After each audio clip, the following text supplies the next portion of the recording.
Hey Kooks! Welcome back to Season 7, Episode 11 of the Fair and Balanced News you can trust.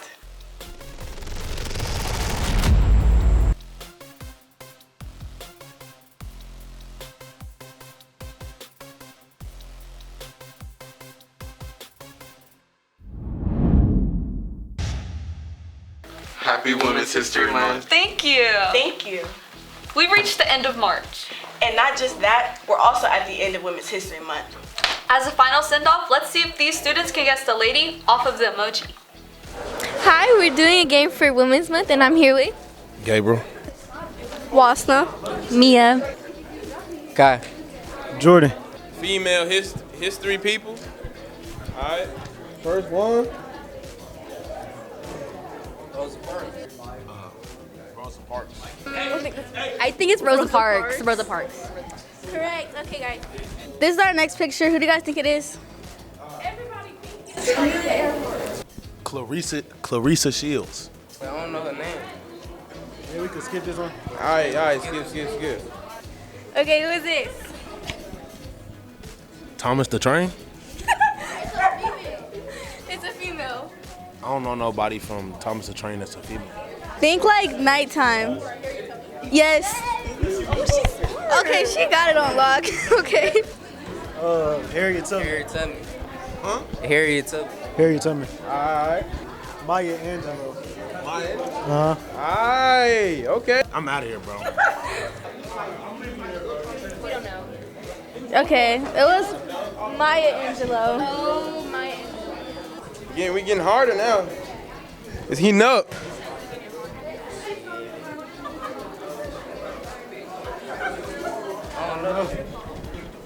Is it free to call her? Okay. She went to the moon?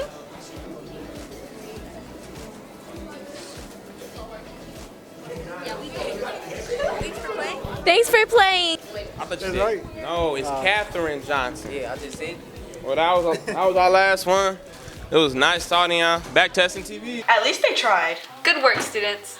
And now let's interview some of our female staff at Seguin, seeing how they keep our system running. We have here Miss Brooks. all right, so how does it feel to be where you are now? So in high school, this is probably exactly where I wanted to be. I always knew I wanted to be a teacher, so being a fifth-year teacher in ASD is probably a good moment. And I'm just looking forward to going back to school to further that career. Where did you go to college and what was your major? So I went to two colleges. I started at TCC because I was trying to save money, and then I moved over to University of Texas at Arlington.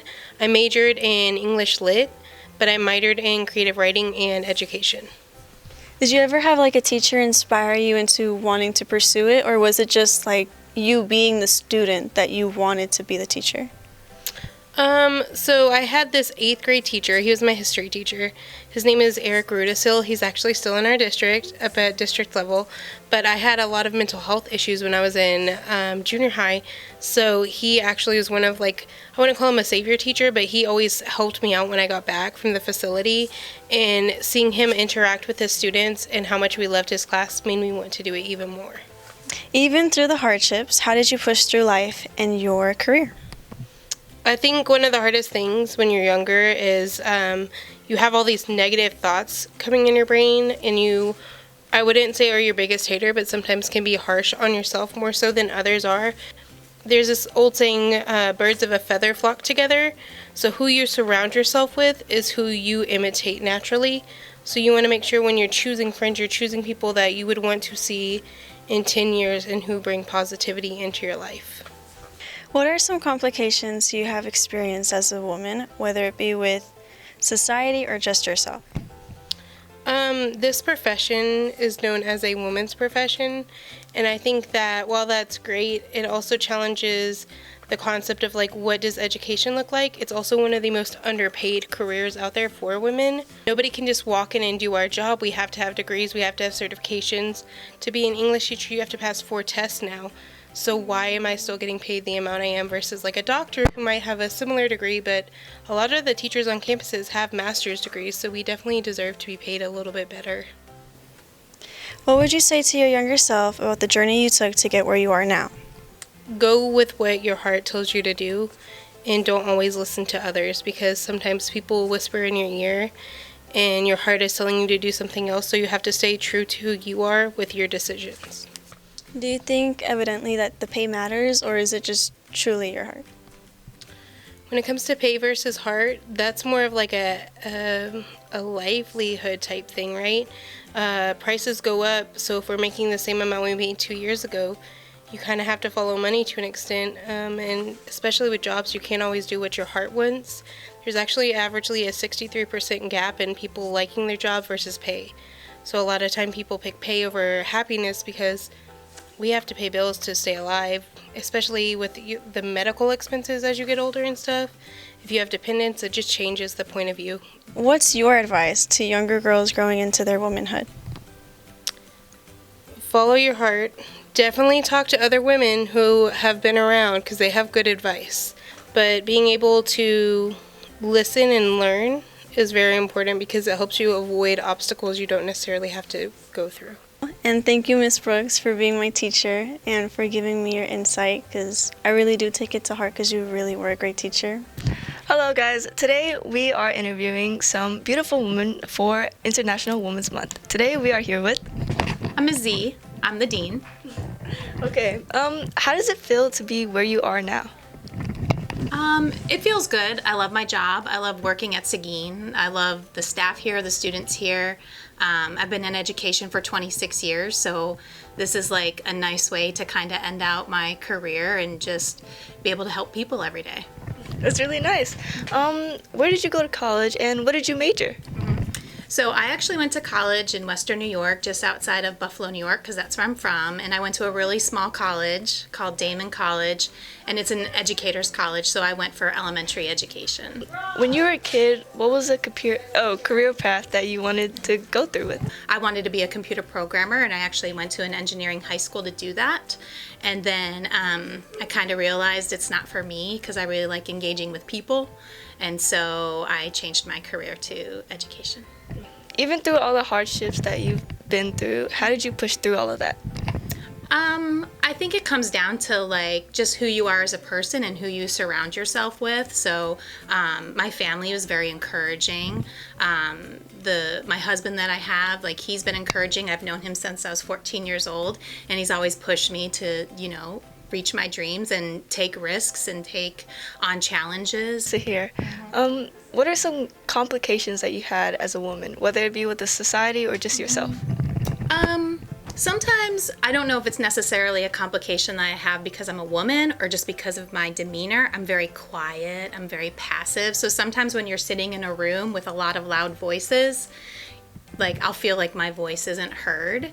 And sometimes, like, you'll hear sometimes a man say something and then you're like, but I just said that, right? And so I don't know if it's necessarily due to me being a woman or just being a very passive, calm person. But I would say that would kind of be one of the areas where sometimes you face a little bit of hardship and challenge in society being a woman. What would you say to your younger self about where and how you got to where you are now?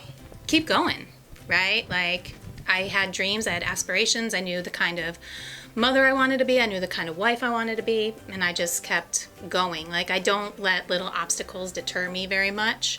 You got it. It's not always going to feel great. It's not always going to be easy, but you'll get there. You just have to stay determined and persistent.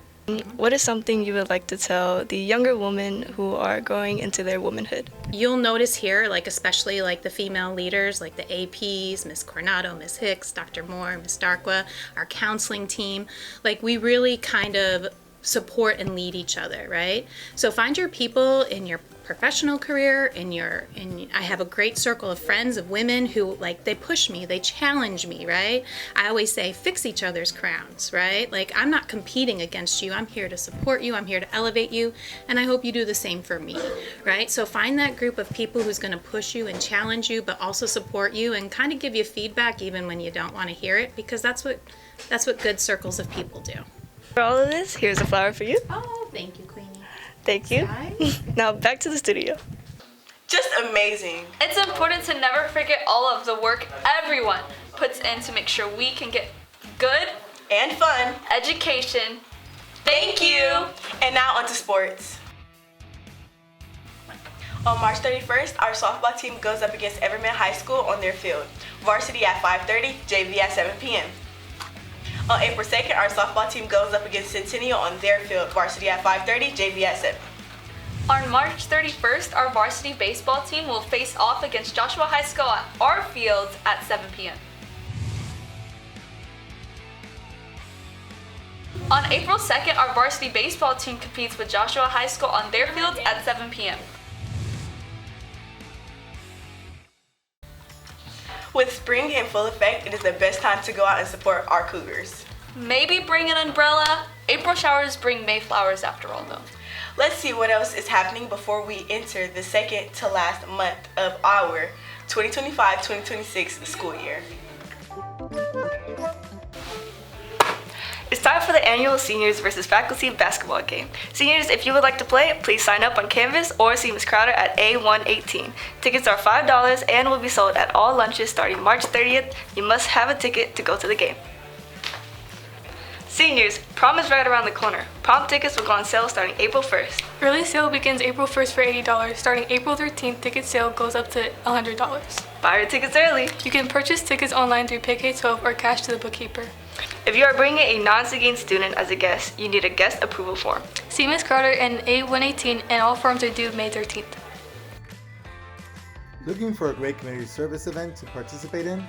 Then you have found the right place. Join FCCLA on April 4th at Boomer Jack's at Lincoln Square to help pack sack lunches for the hungry and homeless.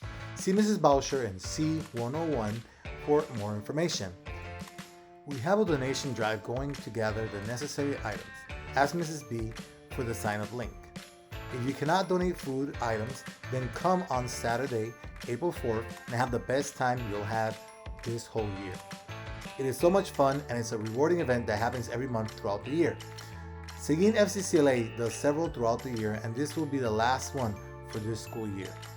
Hope to see you there, or at least donate some food for community service hours as well. Thank you for tuning in to... Wait, you forgot this. Oh, okay. This is the 2026 yearbook. Now is an important time to get your yearbook. It is one of the only times you can get the yearbook until it is sold out. There's only a couple more copies and our theme is clearly Disney and it is amazing. We don't want to conclude this episode without thanking the women who surround us, the women who support us, and the women who are always there.